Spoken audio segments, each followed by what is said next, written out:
Okay, this is going to be a different type of video.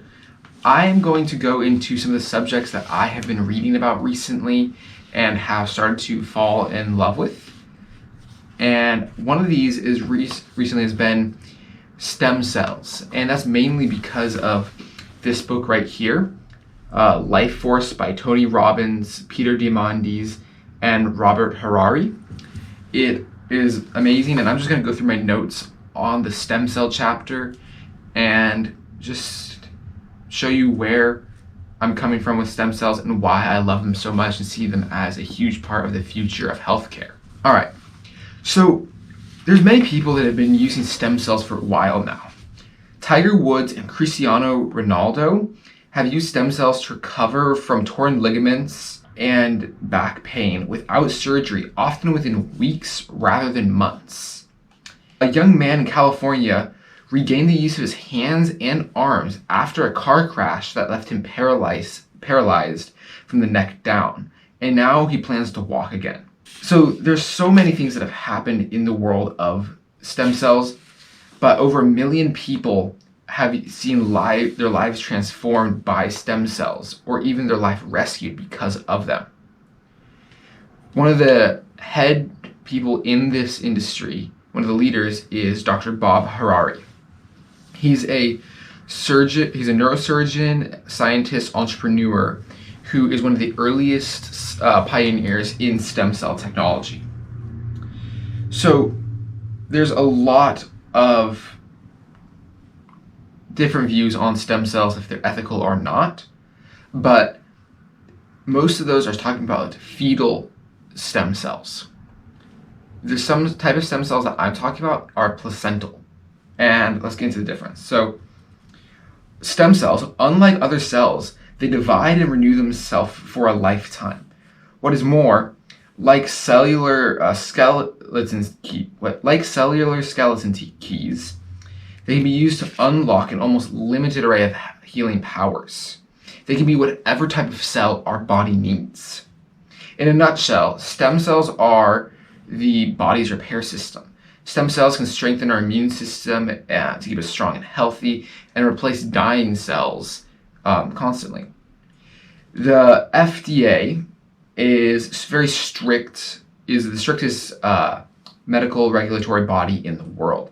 And right now, they are being very cautious on stem cells, even though more than 1 million people have undergone stem cell transplant worldwide, and it had with a bunch of different crazy diseases, cancer, leukemia, and there is over a 90+% survival rate amongst all these diseases.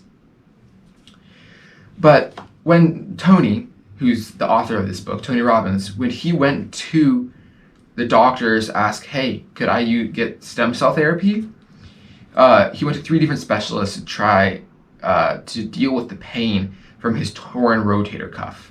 He'd been snowboarding and fallen down the mountain, completely destroying his shoulder and rotator cuff. And all of them were suggesting surgery or medicine, but most of them were saying that he should get surgery. The surgery would have left him with almost no energy, and to do his job, that was almost impossible. So when he started talking about stem cells, they all said stem cells weren't proven, stem cells haven't been approved to aid them, it's not worth the risk. But he decided, why not? Because it was quite expensive. It ranged from $10,000 to $25,000. But to him, it was a risk, but it wasn't that big of a risk if it didn't follow through, because he could always go back and get the surgery. So we went to Peter Diamandis and asked for advice on where to go get stem cells. He was sent down to a clinic in Panama, and he got placental stem cells, which are the most abundant source of fresh stem cells after healthy birth. If we could harness the regenerative power of stem cells, we are likely to be able to rebuild broken parts of people. Everything from firefighters with 3rd-degree burns that you can spray stem cells on, and within weeks their skin is completely healed again. And Bob noted that infants and even young children can regrow severed fingertips if it's not stitched up, because their stem cells are so alive at that young age that it just heals them. So why the placenta? The placenta also acts as a defense system to protect developing fetuses from a wide range of threats. The organ contains supercharged anti-cancer immune cells, which may be one of the big reasons that it's virtually unheard of for a pregnant mother with cancer to pass it to their babies. So this isn't fetal tissue in any way. It's not like that, and almost all stem cells now are coming from umbilical cords and placentas, which used to just be thrown out. And placentas were simply just thrown out after birth, even though they were a lot more powerful than your own stem cells in your body, because our stem cells are aging. Let's see. It was okay. So the FDA right now is balancing between, they're so used to pharmaceutical chemical approaches, to now there's a way to be able to build it back with actual cells, which is incredible. And it was the path to regenerative medicine won't be paved by toxic chemicals or compounds that are foreign to the body.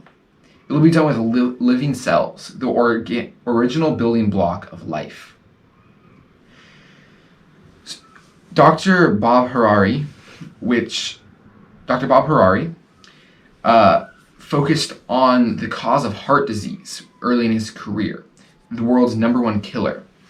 And he saw that it was the thickening of the arteries. So he did this crazy experiment on mice after teaching himself microsurgery. He took the blood from a young mice and the blood from an old mice, and he swapped them. Crazy things started happening, where the young, older mice appeared to get fitter, their hair grew darker, their muscles grew stronger, and had a lot more energy. While the young mice their hair started to lose color, their muscles started to degrade, and they become sluggish and slow. He wanted to know if the factors in young blood could be used to help heal the older animals. So he found that was actually stem cells. And he did what the science community thought was impossible, to have a young blood to go into an old animal, and for that animal to be able to heal at a remarkably fast pace. Bob's research continued till he found the placenta. It seemed gigantic, much bigger than he'd expected for the size of the unborn child. And he asked, what could the reason be that the placenta gets so big so fast? At the time of his experiments, the placenta was viewed to be more of an interface, but he said it had to be so much more than that. Bob thought that it must somehow govern the development and control of the baby's growth rate. But if so, how and why? When he looked at it, it didn't look like a vascular interface. It looked like a bioreactor. It was a lobular organ with dense areas of tissue and a huge number of cells. These cells were dividing and growing so fast and so quickly that they were making their way from the bloodstream of the placenta into the bloodstream of the fetus. He basically found that the placenta was a supply dump of fetal stem cells, which, when the baby is born, are still fully alive and active and have a complete copy of the baby's DNA.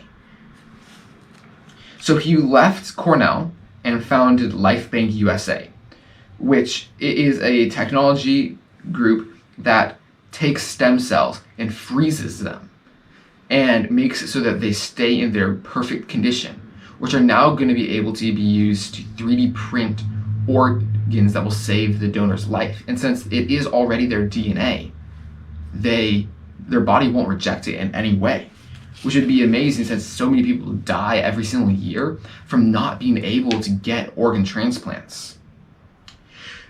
Once the babies are born, the afterbirth tissue is usually discarded, and there's no effort to retrieve these stem cells. It is unlike getting stem cells from fat tissue or bone marrow. The use of placental stem cells involves zero risk or discomfort for donors, and it makes it with roughly 140 million births per year across the globe. Placental stem cells could usher in a future of democratized regenerative medicine and precise medicine. They could make it available to everyone, regardless of wealth or income. A single placental supply is more than 100,000 therapeutic doses, exponentially more than umbilical cords or any other source. Now you think, that's great, but what can it do?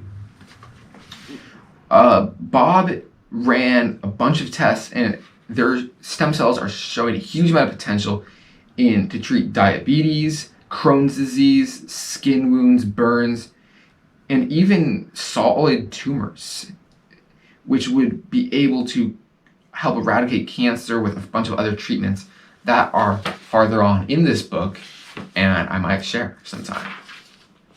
Going back to Tony's story,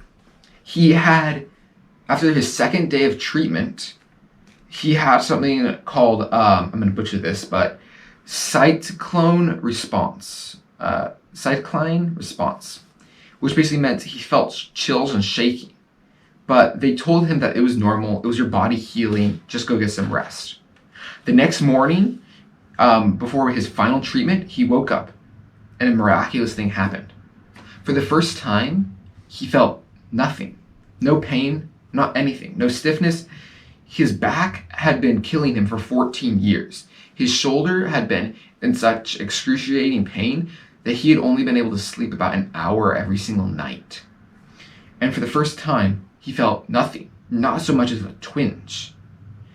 And it's been able to help him as a 62-year-old guy be more active and put his body under more stress than most 25-year-olds can handle.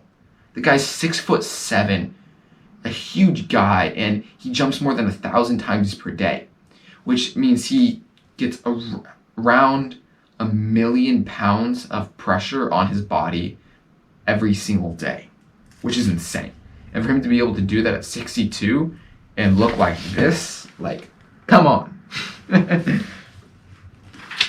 So then he goes on to promote their new center called Fountain Life, which is the leading in regenerative medicine, testing, and prevention. Because his big thing during this book is prevention and catching things early is far better than any test that we can ever do. Not test, than any medicine that we could ever come up with.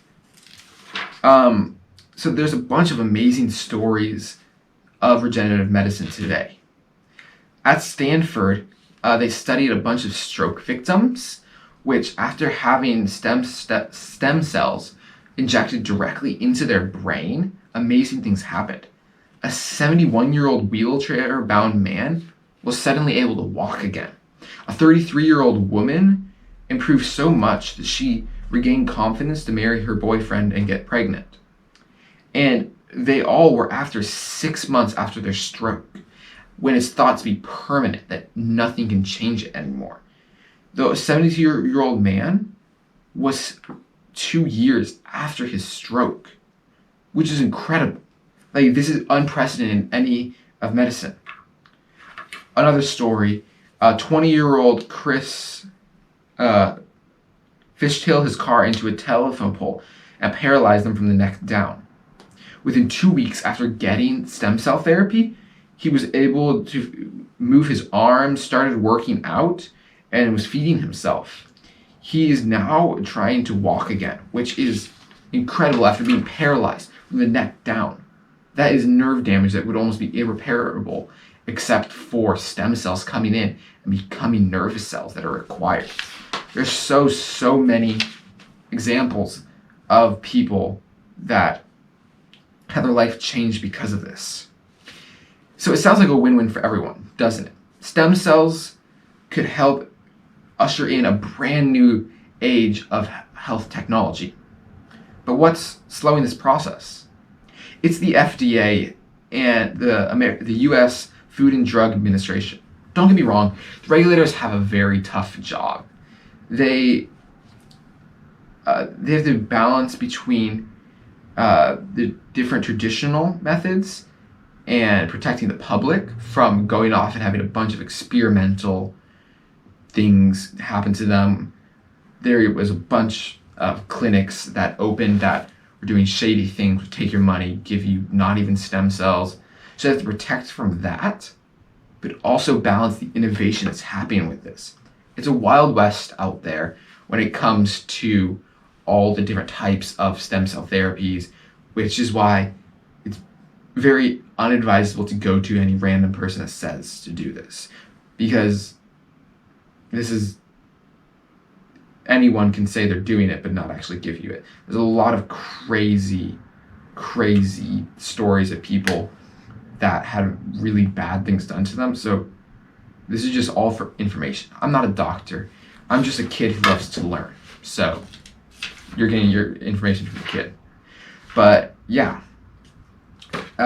basically, this is not as far away as you think. Peter Diamandis, or however you pronounce his name, is one of the leading experts in exponential growth, technology, and innovation. He said that by the end of the decade, he thinks that stem cell treatment will cost about as much as a laptop today, which for this type of medicine would be incredible. This is the first chapter of Tony Robbins' new book, Life Force, my notes and summary of it. Thank you for watching and have a great day.